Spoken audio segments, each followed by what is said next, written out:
선배님들 사랑합니다. 그러면 광역을 오시면 됩니다. 내신 때문에 발목 잡히면 안 되겠죠? 안녕하세요. 서울대학교 공과대학 광역의 정시 지역교양 진영으로 입학한 이사학번 김민준입니다. 작년에 제가 입시를 준비하면서 인터넷에 광역에 대한 정보가 없어서 너무 불편했던 기억이 있습니다. 그래서 제가 오늘 광역의 TMI까지 다 알려드리려고 나왔습니다. 그럼 시작해 볼까요? 우선 서울대학교 공과대학 광역이라고 하면 굉장히 생소한 학과시죠. 이 학과는 2023년에 신설된 학과로 1학년 1학기가 끝난 뒤 컴퓨터공학부, 전기전공학부, 화학생물공학부, 기계공학부, 항공우주공학과, 산업공학과 중에서 한 개를 성적에 상관없이 선택해서 진입할 수 있는 학과입니다. 얼핏 들으면 자율전공학부랑 다를 게 없다고 생각될 수도 있는데 저희 학교 자율전공학부 같은 경우에는 복수전공이 일단 필수입니다. 그리고 과에 소속이 되는 것이 아닌 이제 졸업할 때도 자율전공학부, 괄호 열고 전공 1, 전공 2 이런 식으로 졸업이 되게 되고 학부에 소속되는 것이 아닌데 광역은 학부에 소속이 되는 시스템으로 졸업할 때도 그 학부로 졸업하게 됩니다. 과에 진입할 때 지장이 생길까 봐 걱정하시는 분들이 있을 수 있습니다. 하지만 전혀 걱정하지 말아주세요. 서울대 공대에서는 1학기 때는 물리학, 화학, 수학, 글쓰기 같은 필수 교양만을 듣고 전공은 2학기 때부터 듣습니다. 그래서 광역 학생들도 1학기 때는 교양만 듣다가 2학기 때 진입을 해서 학부생들과 함께 전공 수업을 들을 수 있습니다. 그래서 전혀 지장이 없습니다. 그리고 광역 사람들과 이제 막 친해졌는데 또 새로운 학부에 들어가서 또 새로운 친구들 사귀는 게 부담스러우실 수도 있는데요. 저도 아직 진입을 하지 않아서 모르겠지만 선배들 말을 들어보면 이제 그 학부에서도 광역 학생들이 그 학부를 직접 선택을 해서 와준 것이기 때문에 그 학부에서도 광역 학생들을 환영해주는 분위기라고 합니다. 또 너무 걱정이 된다면 광역 친구들과 계속 같이 지내도 되니 너무 걱정하지 않으셔도 됩니다. 광역에는 공학전공 탐색이라는 수업이 있는데요. 이 수업에는 각 학과마다 교수님이 2번씩 수업을 하시는 수업입니다. 하지만 수업뿐만 아니라 원한다면 교수님과 1대1 진로 상담의 기회도 주어지고 바베큐 파티나 회식 같은 교수님들과 이야기할 수 있는 기회가 많이 주어집니다. 이제 진로에 고민이 많은 친구들은 교수님들과 이야기할 수 있는 좋은 기회가 될 것 같습니다. 또한 동기들과 다 같이 듣는 유일한 수업이므로 단합할 수 있는 좋은 기회가 됩니다. 1학기가 끝나고 과가 해체되는 것이 단점이라고 생각할 수도 있습니다. 하지만 저는 오히려 큰 장점이라고 생각합니다. 이제 다른 과에 사실 친구들을 만들기가 굉장히 힘든데 광역에 오게 된다면 다른 과에 굉장히 많은 친구들이 생겨 미래에 굉장히 좋은 인맥이 될 수 있습니다. 한 학기만에 해체되는데 과 생활을 할지 많이 궁금해 하실 텐데요. 광역이 비록 한 학기만에 해체되긴 하지만 대학 생활의 로망인 과잠이 존재합니다. 여기 보시면 과 6개를 뜻하는 6개의 화살이 있고 제 등 뒤에는 갈 수 있는 학과가 다 그려져 있습니다. 또한 선배들도 보면 과 진입한 뒤에도 광역과잠을 많이 입고 다니십니다. 그리고 밥약도 로망이죠. 이제 선배가 후배랑 친해지기 위해서 선배가 후배에게 밥을 사는 문화인데 저희 광역 1기 선배님들은 사실 밥을 얻어먹을 기회가 없으셨지만 저희 기수부터는 활발히 진행되고 있습니다. 저와 밥약해주신 선배분들 모두 다 좋은 분들이십니다. 선배님들 사랑합니다.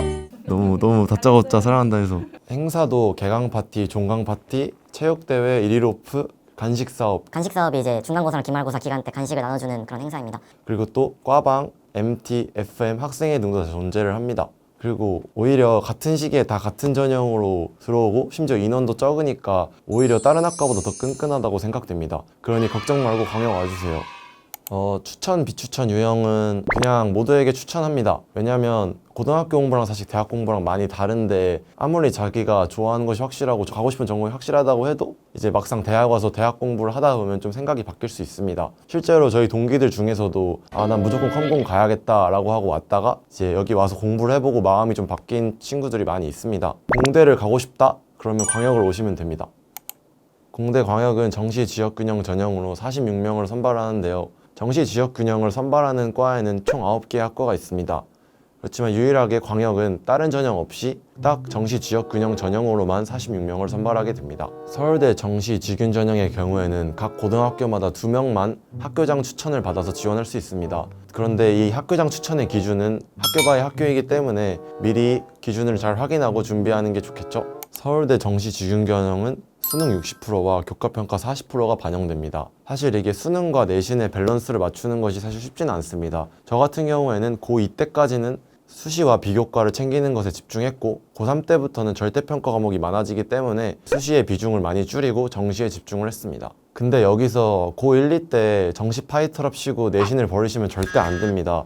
최소한 고2 때까지는 내신을 챙기는 게 좋습니다. 내신을 챙겨야 하는 이유에는 두 가지가 있는데요. 첫 번째는 긴장감과 공부량의 유지입니다. 솔직히 한두 달 남은 내신도 공부 안 하는데 1, 2년 남은 수능을 공부하진 않겠죠. 그리고 고2 때까지는 내신 공부가 수능 공부랑 어느 정도 연관이 되기 때문에 고2 때까지는 내신을 챙기면서 긴장감과 공부량을 유지하시는 걸 추천합니다. 두 번째는 내신 반영입니다. 서울대랑 고려대에서 정시에도 내신 반영을 하기 시작하면서 이제 내신도 챙겨야 하는데요. 혹시 본인의 목표가 서울대나 고려대가 아니더라도 미래에 다른 학교들도 내신을 갑자기 반영할 수도 있기 때문에 수능이 대박 났는데 내신 때문에 발목 잡히면 안 되겠죠? 학교에서 정시 공부를 어떻게 하냐? 그냥 많이 해야 됩니다. 이제 주변 친구들이 너 오버하지 마라, 왜 이렇게까지 해야 되냐, 그냥 떨지 마라 이런 소리를 듣고 있는다? 그러면 정말 잘하고 있는 겁니다. 저도 진짜 하루 종일 공부를 했습니다. 저희 반이 쉬는 시간이 좀 시끄러운 편이어서 쉬는 시간마다 면학실에 가서 공부할 정도였습니다. 그리고 저의 공부 루틴이 이제 매일 아침에 시작은 국어를 했었어야 됐는데 이제 사실 아침 시간에 좀 어수선하잖아요. 애들 등교하고 이러느라. 그것 때문에 1시간 학교를 일찍 와서 1시간 동안 국어를 하고 하루를 시작했습니다. 저는 이렇게까지 해야지 실력 상승이 가능하다고 생각했거든요. 그리고 가장 중요한 것은 주변을 신경 쓰지 말고 본인 공부만 열심히 하는 것입니다.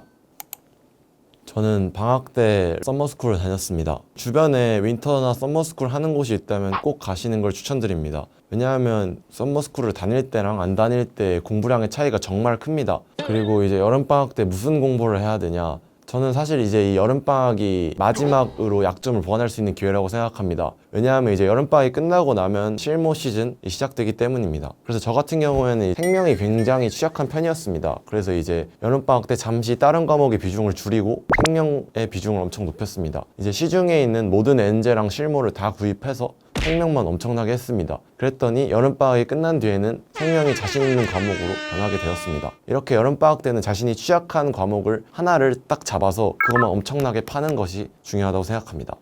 정시 공부하면서 가져야 될 마인드가 4가지 있습니다. 첫 번째, 그냥 하기. 두 번째, 비교하지 말기. 세 번째, 틀린 것에 집중하기. 네 번째, 꾸준히 하기입니다. 첫 번째로 그냥 하기는 특별한 마인드는 아닌 것 같지만 제가 생각했을 때 가장 중요한 마인드라고 생각합니다. 자꾸 인터넷에서 동기부여 영상 이런 거 찾으면서 공부해야 될 이유를 찾지 마시고 그냥 묵묵히 하세요. 그냥 나는 학생이니까 이것이 나의 운명이고 숙명이다 라고 생각하고 매일매일 그냥 묵묵하게 공부를 하시는 것을 추천드립니다. 두 번째는 비교하지 말기입니다. 비교하는 것은 언제나 해가 됩니다. 특히 현역 친구들 꼭 조심해야 됩니다. 이제 3월 모의고사가 끝나고 나면 친구들이 공부를 안 하기 시작합니다. 그때 안심하고 같이 공부를 안 하면 진짜 큰일 납니다. 눈에 안 보이더라도 N수생들은 학원에서 하루 종일 공부를 하고 있을 겁니다. 그러니 주변 친구들이 공부 안 한다고 안심하고 공부를 안 하면 수능 망하는 지름길입니다. 스탠더드를 높이세요.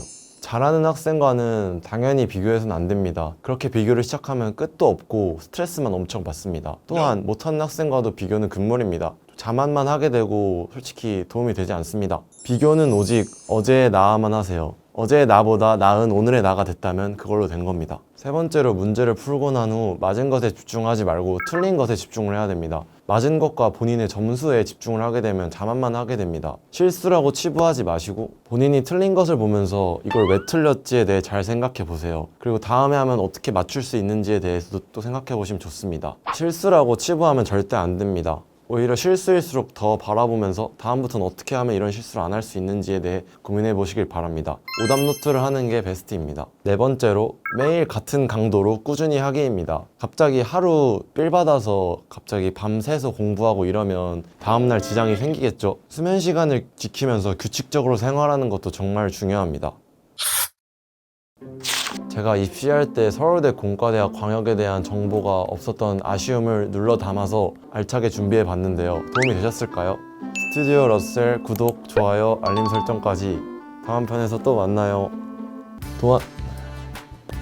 밥약이 뭔지 잠시 모르는 어제의 나보다 조금 더 나은 어제의 나와만 하세요.